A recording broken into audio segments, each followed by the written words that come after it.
really important that we begin to change the mindset of young people to know that your vote counts. They don't understand that the legislative arm of government is actually a co-equal arm of government. We have an incredible amount of potential. Whatever it is I was doing, because of my personal DNA, it had to be of an international standard, which is what, seriously speaking, is all about.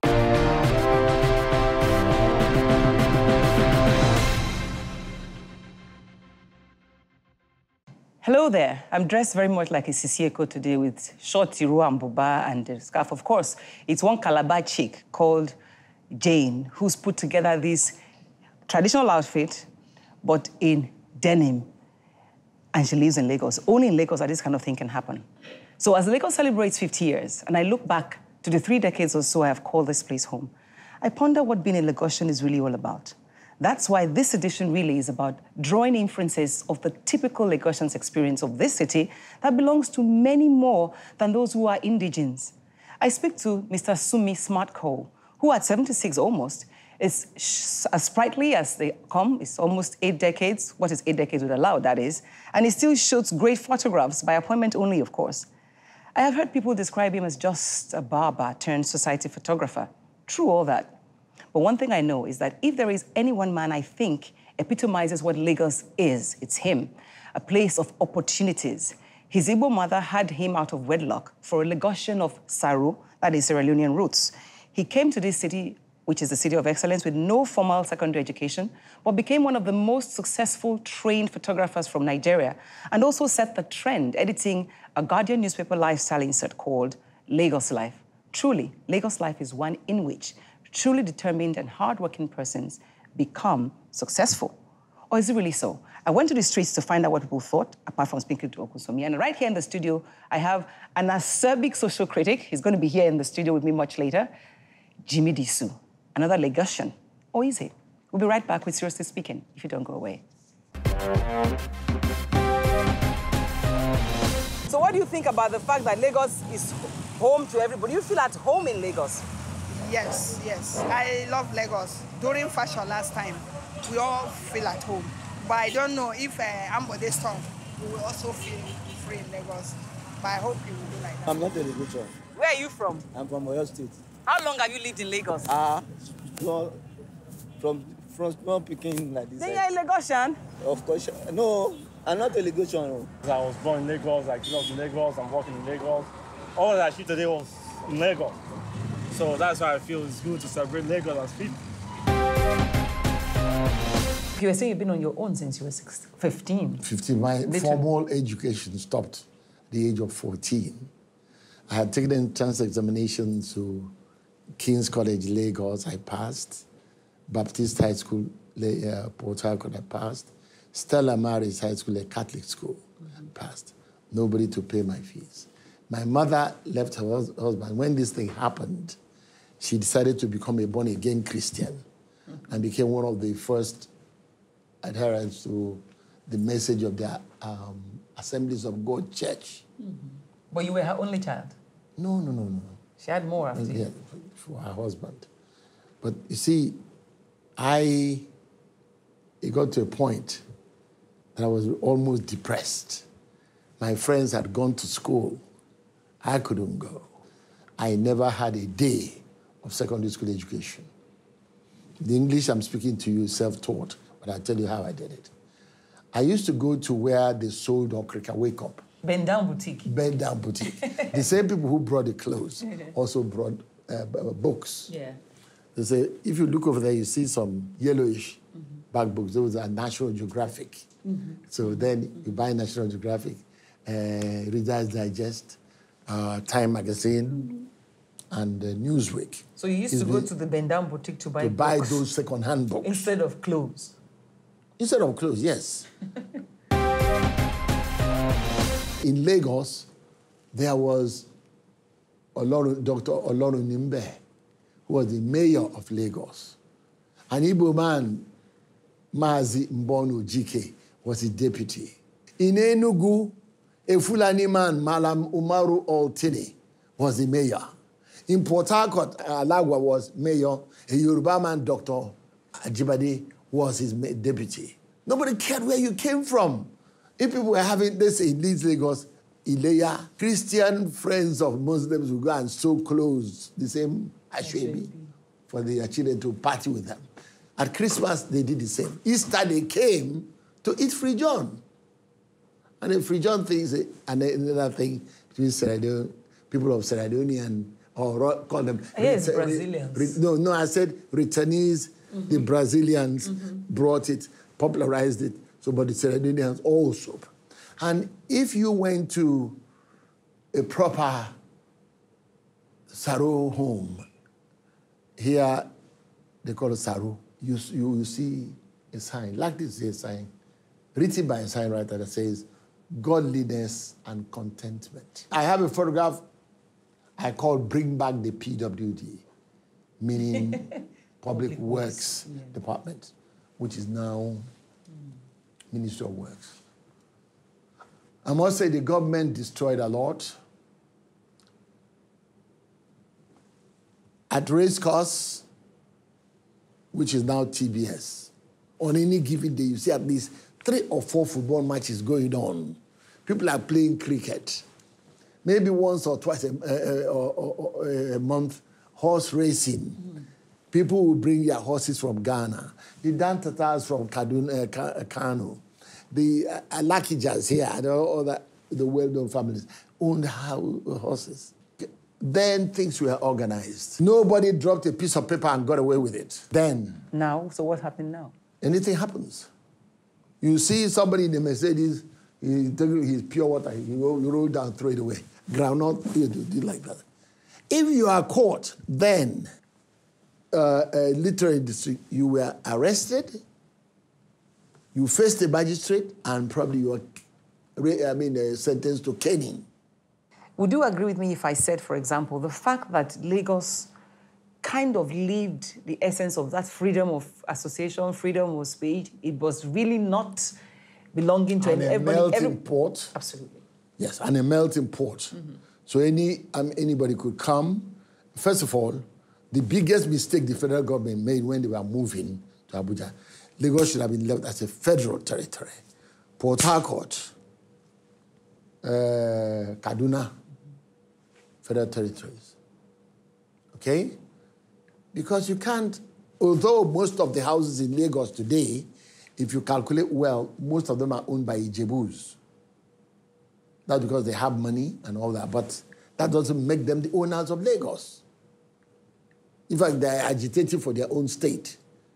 So people from everywhere felt at home here. Yes. Found home here. Yes. Yes, welcome back. Like I said, I'm in the studios with an acerbic social critic. Well, I would describe you as that because you cause furore when you are on air, on radio. How did you end up being on radio, actually? Sorry, I should say welcome first. Welcome. How are you doing? Welcome to Seriously. Welcome to. What do you think about my co-kid? Yeah, I looked at it and it's marvelous, honestly. It takes me back in time. And I think it's going to pick up very quickly. You can have the plain material and then have colorful beads. Then in beads. I think it's... I'm going to try it out, not on me. but it looks very, very good. It's quite stunning. Tell me of your journey to radio, though. I mean, I remember the last thing I knew public that you did was when you were with Next as the director for marketing. The truth is, even as a kid, I would always have to go for radio programs. You wouldn't believe it. And even in secondary school, I represented my school from the 3rd year, in schools debates. So I was quite used to speaking publicly on TV, radio, and so on and so forth. And then, there's this Christian thing that if they keep calling a child something, it might end up doing it. I had these friends who would always call me radio. Oh. Yeah, because I would talk a lot. I mean, I could talk 19 a dozen. And they'd call me Radio Jimi in school from Form 1. And see where I ended up. So I tell them, no more courses from you. But I'd always been, in the corridor of the media. And that's why even when I was going to go to uni and my dad thought that I'd be a very good lawyer, I still told him, no, I wanted to do journalism. He wasn't happy about it, but... So I think it's always been in me. Why are you a social critic? I mean, because although some people say some people bribe you. Yeah, I've heard a lot of that. And usually there are accusations back and forth.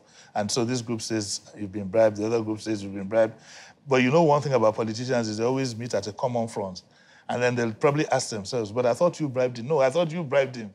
And I think after that initial criticism, of initial appellation, as it were, I think people have come to realize the truth is constant. Yeah, because you criticize everybody and anybody depending on the timing. Well, I don't set out to criticize. If I'm asked a question, like I tell people, I'm not a busybody. I'm not a social critic.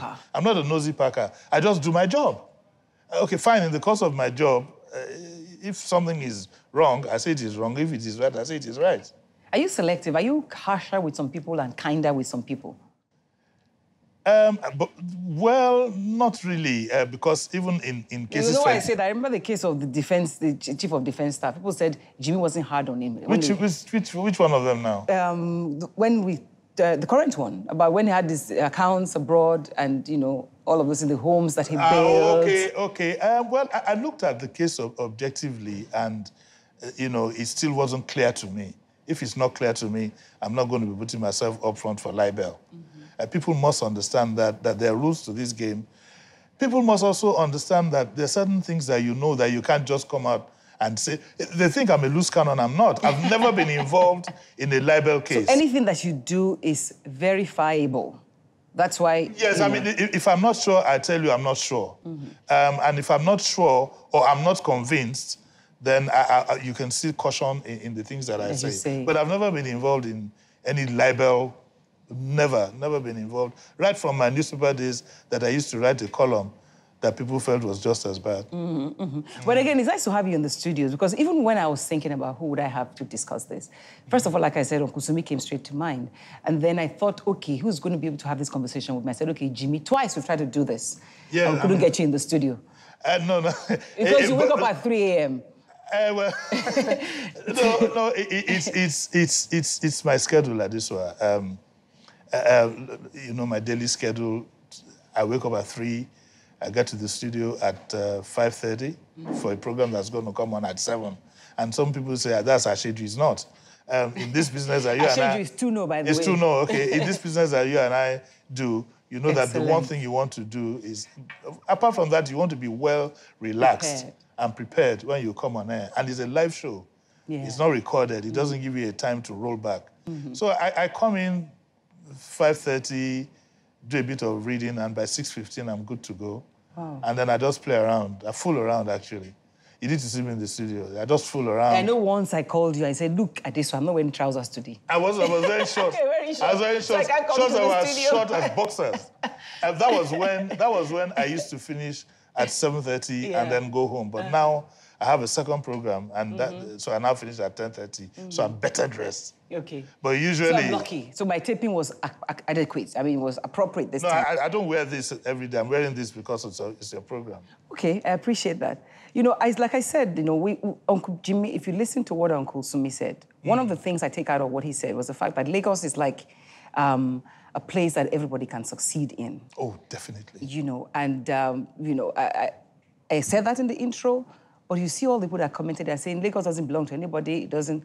And then there you are. I assume you're a Lagosian. Who, me? Yes, because when we Googled you, we didn't see anything on... How can you assume that I'm a Lagosian? I'd got the offer to throw you in the water. I mean, I'm a full-blooded Lagosian. My mother is campus area. My dad is from Isaliko. And we're traditional people. We're tied to the Akuti royal family. And, I mean, so... I'm full-blooded. Anywhere you prick on my body, it's Lagos blood that's going to flow. Okay, me too. I've spent more than half of my life here, so I'm a Lagosian too. Is that verified? Are you married? Are you available for marriage? I could marry you and annex you. You know, but the truth is, Lagos is the fact there's a song that says that Lagos Ogbole. What does that mean? If you're lazy, you can still make it. Even if you're a thief, you can make it. I mean, it's a manner of singing. And Lagos is open to everybody. It's open opportunities. And that's really by just like any other city in the world. I mean, look, in the UK now, you have a Pakistani or a Pakistani origin as a mayor, and I think the deputy mayor is an Indian. I mean, so People should, one day we are going to have a non-Yoruba person as governor in Lagos. So what's your final words, as I must round up now? On what now? Final words. Lagos is 50. Nigeria is in dire need of great leaders. What should our viewers be going away with from Jimi Disu today? Listen to me every day. On radio. On radio. Anyway. Because and let me say that. I wasn't running the commercial, but it's because Nigeria is a moving decimal. The scenario keeps changing. Yes. I mean, so if I say something today, by the time I walk out of this studio, it might not even be ready. I think take responsibility for the kind of leadership that you get. Yes. If you're not there, don't complain. That's why I say that you should, it's an unfolding thing. Thank you so much for it. Thank you, Addison. We'll do this again sometime. Definitely. Thank you for watching. I don't know what your Lagos is, but my Lagos is one of opportunities. But still, whether you like it or not, I'm going to retire to my homeland and go and rest. Which is where? All over, which is Benin City, or Delta State, as it were, where my husband is from. So whichever. Thank you for watching. We'll see you again on this show. Bye.